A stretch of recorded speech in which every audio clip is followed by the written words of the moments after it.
Did you think of owning the team at that time, or was it just playing for you at that time? Nah, I was just playing. I never thought of owning a team until about 3 years ago. Yeah.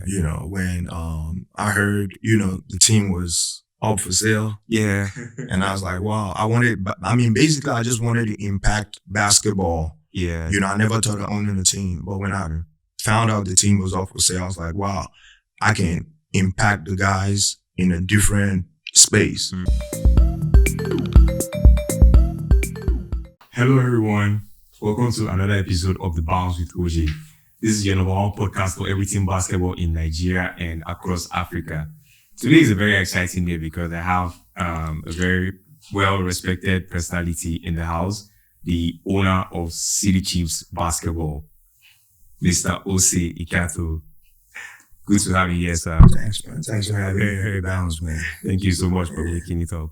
So, because basketball in Nigeria has suffered visibility over a very long time, right?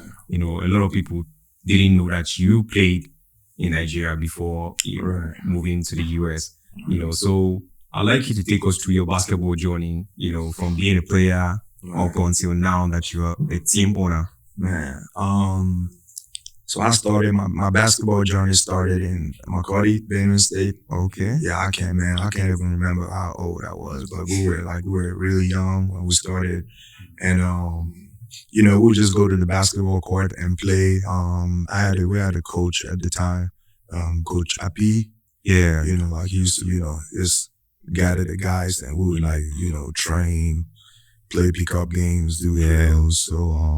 So we would just play pickup games. And at the time, the basketball culture was really rich in that region because we had guys who come from Boko, with the Boko Heats, and also Tubo. So in Benue State was it was like a basketball hub at the time. I think there was an era where Benue State basketball used to be the most dominant players in Nigeria came from Benue State. Was it that? That was before our generation. Okay. Right, because we had guys like, may so rest in peace, Muhammad Acha. Yeah. We had guys like, Jeff Varim, who made the national, a lot of guys from Benue were at the national team, but that was before our time. Yeah. Yeah. So, we it was quite exciting at the time, even, before we became national. Yeah. It was a rich, Benue State had a rich basketball culture.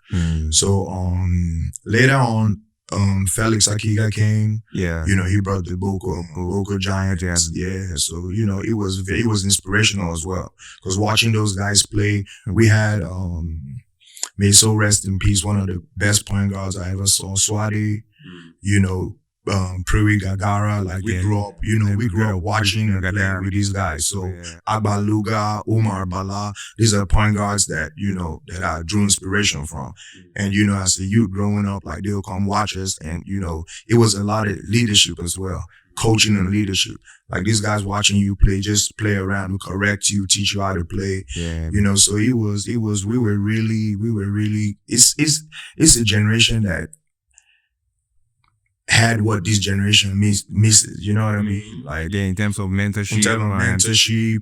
And coaching, even coaching as a whole. It was a lot of guys, there were a lot of guys who would coach, knew the game, who would play overseas and come back home and teach the younger guys how to play, So, all through your years of playing, did you think of owning the team at that time, or was it just playing for you at that time?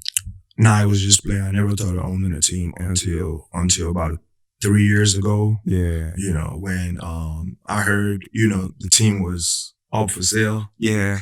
And I was like, wow, basically I just wanted to impact basketball. Yeah. I never thought of owning a team. But when I found out the team was up for sale, I was like, wow, I can impact the guys in a different space. We have a lot of guys helping and giving back, doing camps, running camps, running tournaments. But I felt like this might be a unique way to contribute and give back to the game of basketball in Nigeria.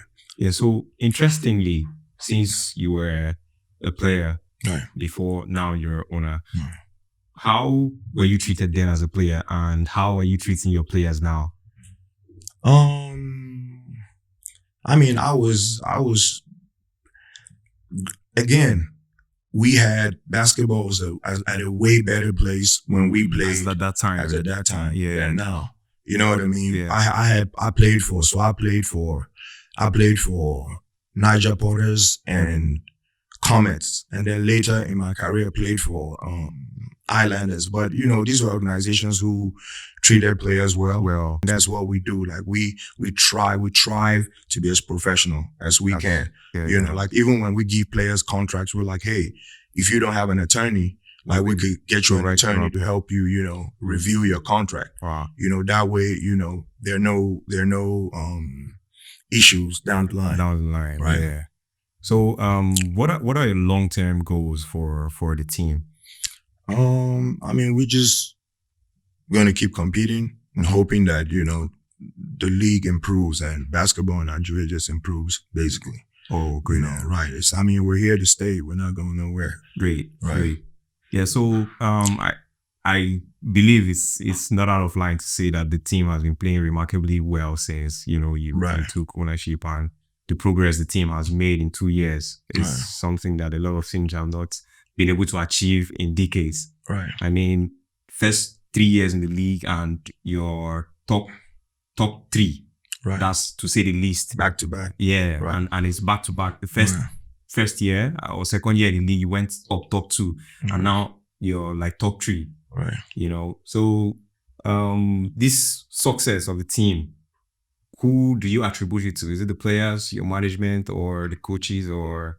I mean, first of all, for the most part, it's the players, you know, because they're the ones that go out there and give it their all and compete. But, you know, we have to also set up that structure, Yeah. you know. I give shout out to my general manager, Fane Yunem. Like, he does a remarkable job of trying to, like, you know, build that infrastructure and structure to where, you know, we stay professional and have guys come in and, you know, follow a path that help guide them to, you know, achieve the goal. A defined structure. Which Which is what a lot of teams lack in Nigeria. Actually. Right. And also we run a year-round program. That's what people don't know. You know, we have guys like the bulk of our team, we start practicing and playing tournaments from the start of the year. You know, and a lot of teams, I feel like a lot of teams don't, you know, do that. Yeah. I believe that gives you an edge over a lot of other teams, because most teams just wait till when a date is announced for the league, and then that's when they say we played, I think last year we played in about 2 or 3 tournaments, even before the league started, and the year before too. So you know, we try to keep the guys, you know, engaged as much as possible before the league starts. So coming back to the league in Nigeria, I mean, it is already obvious that City Chiefs are the most dominant team in the Savannah Conference right now. Right. And you know, the during the last league, it went unbeaten in the conference until the final 8. Right. Now, the final 8, however, was very interesting because very. I think the venue for the final 8 was announced just a few days before the tournament started. Right. Now, I think there were rumors, because up till now, the NBBF didn't put out any clear communication to say teams are bidding or we're going to. Yeah. So, did you bid? Yeah, well, I mean, they sent out letters. They sent out letters inviting, you know, stakeholders to bid for hosting the final 8. Yeah. We did bid. Then Doma bid as well. A couple stakeholders bid it, but you know, for some reason, Potako won the bid. Like, we asked questions, but it wasn't like I don't feel like it was a transparent process. You know what I mean? Because we went by the criterias that were stated in the letter. So we wrote a proposal based off of what the letter requested. They requested, exactly. But at the end of the day, it was announced that Potako won the bid. And allegedly, you know, there are also rumors that they you know, gave the organizers, you know, a lot of money. But that wasn't, I mean, like I said, allegedly, that wasn't stated in the request in the letter.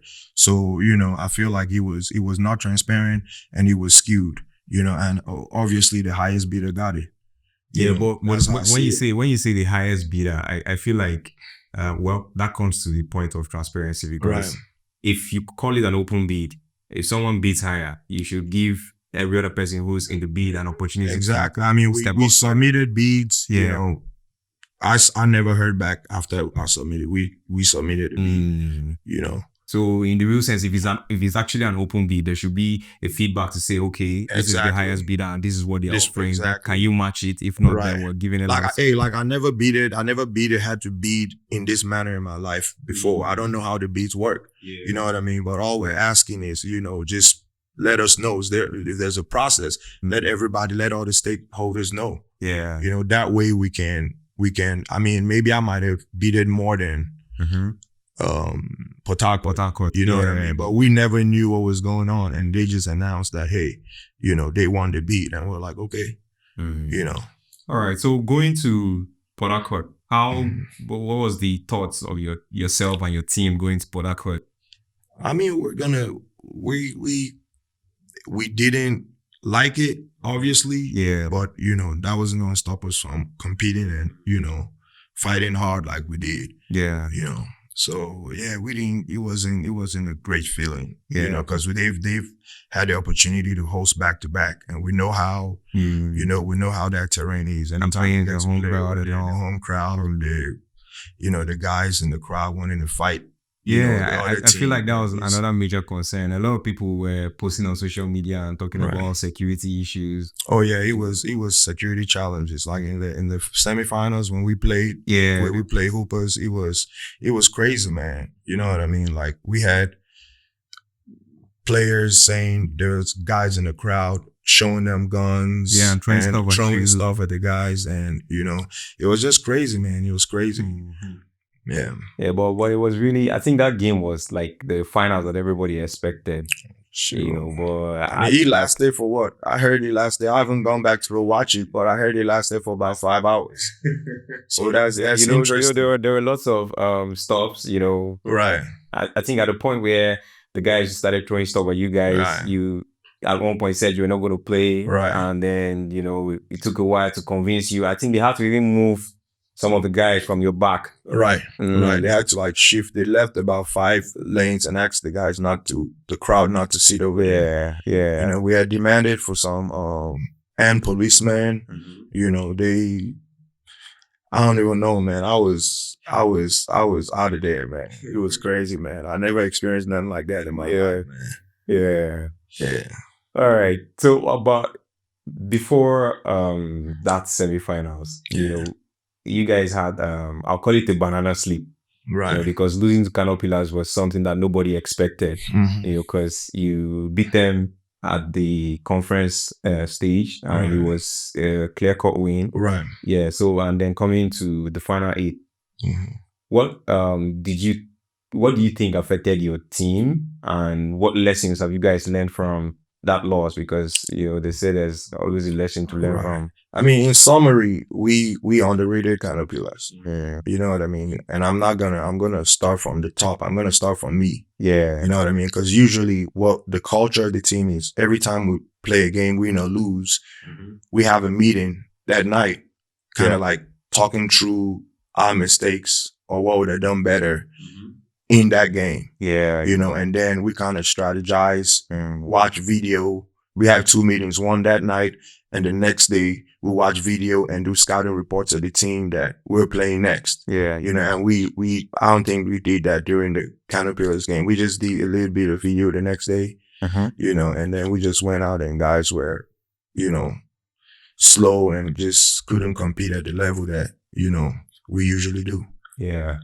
So, I mean, lessons learned moving forward with the Basketball Africa League in perspective. Right. I mean, that's definitely the goal for every team, everything, and that's the only reward actually. Right. It appears that River Hoopers are your biggest hurdle to cross, because last year they beat you guys in the qualifying game, and this year again, it's obvious that if you had won that semifinals game, Right. You have taken That the stood, finals as stood well. a good chance. Yeah, right? yeah. So, Better chance. Right? what are the strategies you're putting in place to, step it up and, maybe possibly win the next one? As far as like going, what we're trying to do at Boko City Chiefs, like you said, it's one of the main visions is to win the league and go to BAL.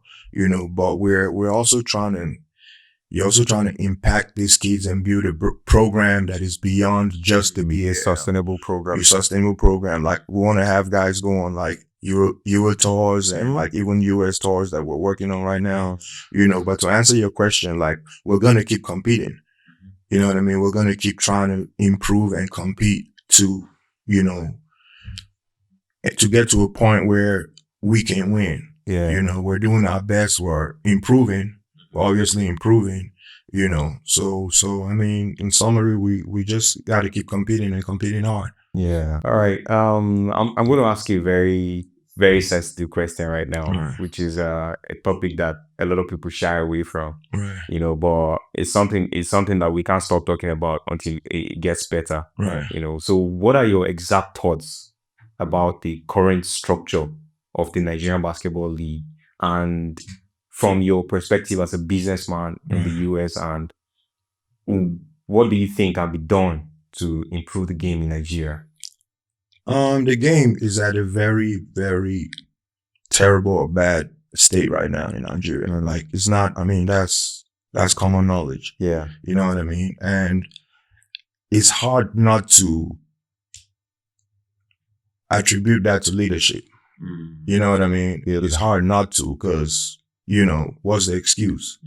You know what I mean? And this is no disrespect to anybody. I'm not, blaming anybody, but when we played, I don't remember what year it was. I don't remember who was in charge of basketball at the time, but I think we had played the league twice when we didn't have no sponsors. Right.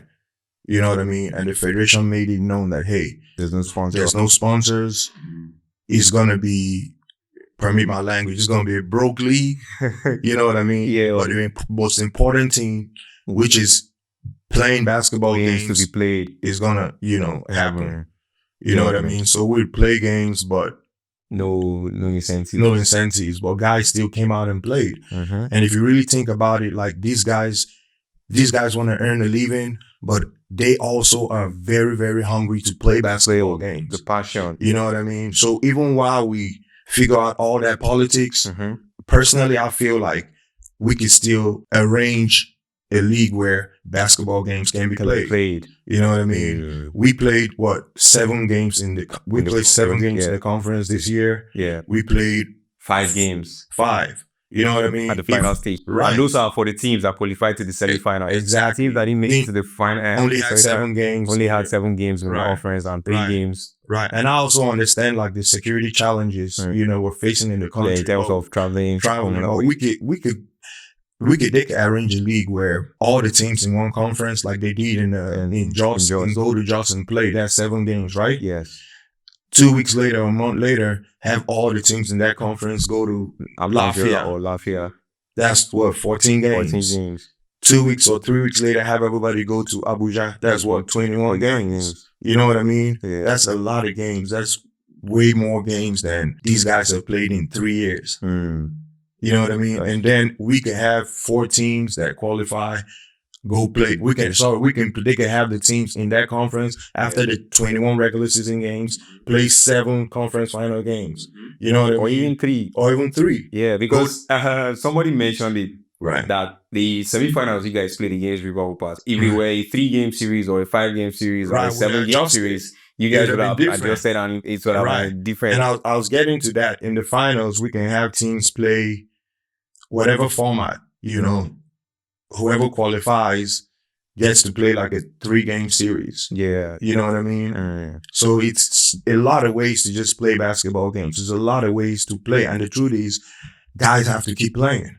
Yeah. Basketball has to go on. Guys have to keep playing. So, as far as like the standard of the league and players, they can improve if they don't play games. Right. And to my surprise, like a lot of guys told me, they said the standard of the league was low. Yeah. Or what I saw in Port Harcourt, it wasn't. It wasn't the guys. They competed hard, and there's a lot of skilled players. I was surprised. I was surprised to to witness that level of intensity. Yeah. And skill. Yeah, a lot of people testify to say if it comes to talent, we have the talent. It's just that we don't play. We have less reps compared to other countries. So that's why we always fall short when it comes to competing at the international level. Right. Yeah. And also, I mean, there's a lot of talent, and also like even with the coaches, right? Personally, I feel like the level of coaching we had growing up, it's not. It's better. It's better than I'm not taking anything from the coaches, but when we're not playing games, it affects coaching too. That's true. You know what I mean? True. We're not playing games. It affects everything. It affects the whole structure. Media, on top to bottom. Merchandise, right? And hey, even like with the media, man. Shout out to you guys, man. You guys have been doing a remarkable job, man.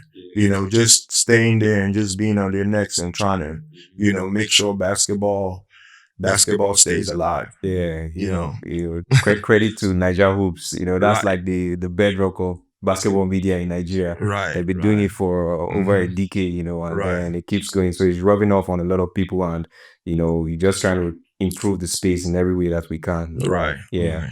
So take us back to your playing days. Yeah. I heard, they say the stories are true when it's told by someone else. Even before you became the owner of City Cheese and before your trip to Nigeria, I've been hearing a lot of stories about you, your playing days, best point guard. Oh, wow. Did you play on the national team? Oh, yeah. Yeah. So go ahead, my bad. Yeah. Now, take us through your best games, your worst games in the national team, championships that you won, just give us a background. So I captained the junior national team, what year was it? I think 06, 07, 08, about, and we won in the African Junior Nations Cup. Okay. Yeah, we competed against guys like Serge Ibaka. We're co-MVPs. I was co-MVP with Serge Ibaka. You were co-MVP with Serge Ibaka? Wow. Yeah, he went on to, be very successful, played in the NBA. I think he's still playing in Europe right now. In Europe, yeah. Right, but I think he played for the OKC and... Yeah, I think he's in Europe right now. He's not in the NBA no more. Oh, yeah, right. Yeah. So I also played for the senior national team, and I won medals. I think I had like 2 gold medals. Wow. And a bronze with the senior national team. I mean, it was interesting. I don't miss playing as much, but I just miss the camaraderie. You know what I mean? Yeah, it's just coming together, the vibes, pursue a common goal, and just sometimes they look to you for winning, and sometimes you take the backseat and you have to depend on somebody else. I miss all of that teamwork, and that's one thing I see with our team right now, that coming down to hang out with them and really experience, feel the experience with them. That's what that's one of the things that has inspired me. It's going to keep me going. But yeah, we had fun at the national team. We had fun even at the club level in Nigeria. Yeah, I think my best experience was when I played for Comets. We were a very interesting unit. Yeah, I'm not sure of the record, but I heard Comets won for a while consecutively. I think like 6 or 7 times consecutively in a particular period. Yeah, that was before we got there. But yeah, we did win a couple times. We did win a couple times too. But they won. They had that. They won. I think they won a lot before we got there. But while we were there, I think we won the league twice. Okay. Yeah, but it was interesting, man. It was fun. Basketball was fun. Yeah, so you just mentioned teamwork and the depending on somebody else. But Right. I'll still ask, what are the biggest lessons you learned from playing? Biggest lessons I learned from playing basketball, just like even in business right now. There are a lot of things, there are a lot of principles or things you take from basketball and apply to real life. Like it's That's true. It's listen. You learn consequences. You know what I mean? For example, you can't be late. You know, Yeah. you learn punctuality. You learn not to give up. You learn teamwork. Teamwork. You know, so it's just a lot of lessons that you can take from the sport. Yeah. You know, and apply in life or other um departments or other spaces. Yeah. You know, so I think basketball, man, basketball is and was everything to me. You know. So for the younger guys Yeah. that are aspiring to play basketball professionally Mhm. and play internationally, Yeah. what would be your advice for them? Just got to keep grinding. You know, they got to keep grinding. Like when we're coming up, I mean, we had the internet, right? Yeah. But now it's like so many tools. Mm. You know what I mean? You could learn how to. I mean, I really learned how to shoot after I retired. Coaching my son how to shoot and taking my son to a trainer, the shooting, you know, coach to teach him how to shoot. There's a lot of things, hand placements that I didn't even, nobody ever taught me, right? And these tools are available online. There are shooting coaches on Instagram that are giving out workouts for free. You know what I mean? They're showing ball handling coaches, you know, IQ coaches that are giving out all these things for free. So we can't wait for the players, for the younger guys, like y'all can wait for the federation. Y'all can wait for the coaches. You know what I mean? You can't wait for the referees. You can go online. You can go on YouTube. You know, there are a lot of tools out there to help the guys, you know, improve on their knowledge of the game and improve on their skills. Yeah. You know, so, I mean, I would say just keep grinding, man. Things are definitely going to get better. Yeah. I'll like to say this is like one of the most exciting episodes I've had since I started the Bounce, and I'm sure that my viewers will also feel the energy, and there's a lot to learn from all the things you've said so far. And actually, I wish we could, you know, keep going. No, I wish we had more time. I wish we had more time. Yeah. So just to wrap it up, Right. You recently launched a foundation. Right. Yeah. The Ikyaator Foundation. Right. Yeah. So just tell us what it is about, and what you hope to achieve with it on the long run. So the Ikyaator Foundation, we just launched, but it's been going on for about, it was founded about 2 years ago. Oh, okay. Yeah. We focus basically on, you know, some 3 key areas, sports, education, and healthcare. Yeah. You know, right now we have about 70 kids on academic scholarships. Wow. Right. We're trying to have the team. Like I told the guys, hey, we're going to get y'all on the scholarships. You know, whoever wants to, and that's here, not overseas. Not overseas. Right. That's here. Of course. You know, if you want to do your master's, we're going to sponsor that. If you want to go ahead and do your PhD, or for the guys who want to write their WIEC or JAM, or even go back to school, you know, we're going to take care of that. You know, we've been doing some educational initiatives. Like we had Book Your Future initiative where we went out and handed out like school books to school kids, and pencils, and, you know, just a lot of back to school stuff. You know, we're doing that as well. And healthcare, we visit like less privileges or people in hospitals who aren't able to take care of their bills, and we help them. You know, we help with support and taking care of that. So we're building. You know, we're still growing.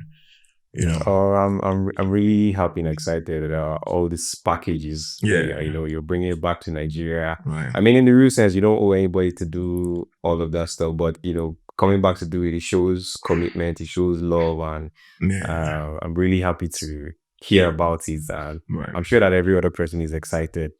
Yeah. So thank you so much for joining us on the Bounce, and we look forward to having you some other time.